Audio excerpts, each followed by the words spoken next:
বন্ধু তো তোমার, হ্যাঁ বন্ধু আমার অনেক, একটা ভিডিও একবার দিয়েছিলাম, তো ওটাতেই প্রচুর বন্ধু হয়ে গেছে। ওটাতে অনেক মানে সাবস্ক্রাইবারটা আমার অনেক বেড়ে গেছে। একটা ভিডিও আমি দিয়েছিলাম, আর ওই ভিডিওটা মানে আমারই ভুল হয়ে গেল, ডিলিট করে দিয়েছিলাম।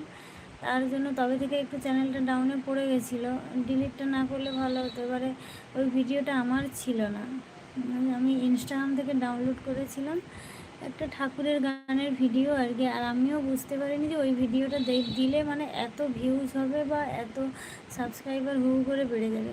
তখন আমার সাবস্ক্রাইবার কত ছিল, পাঁচ 5,000 মতো এরকমই ছিল। তো তারপরে ওইটা ভিডিওটা ডাউনলোড করে দেওয়ার পর থেকে মানে প্রচুর সাবস্ক্রাইবার হয়ে গেল, মানে রোজ অনেক সাবস্ক্রাইবার, আর মিলিয়নের উপর ভিউজ হয়ে গেছিলো এই ভিডিওটা। তো তারপরে সবাই বললো যে অন্যের ভিডিও দিয়েছো, ওটাতে তোমার চ্যানেল এই হয়ে যাবে, স্ট্রাইক যদি দিয়ে দেয় ওরা তো চ্যানেলটাই উড়ে যাবে। তো তখন তো কেউ নেই এখানে দেখানোর মতো, তাই ভাবলাম যে তাহলে ভিডিওটা ডিলিটই করে দিই। ডিলিট করে দেওয়ার পর থেকেই চ্যানেলটা পুরো বসে গেল, মানে সাবস্ক্রাইবারও বাড়লো না, ভিউজও হলো না। তো এরকমই কয়েক মাস চলছিল। তো তারপরে আবার লাইভ টাইভ শুরু করতে মোটামুটি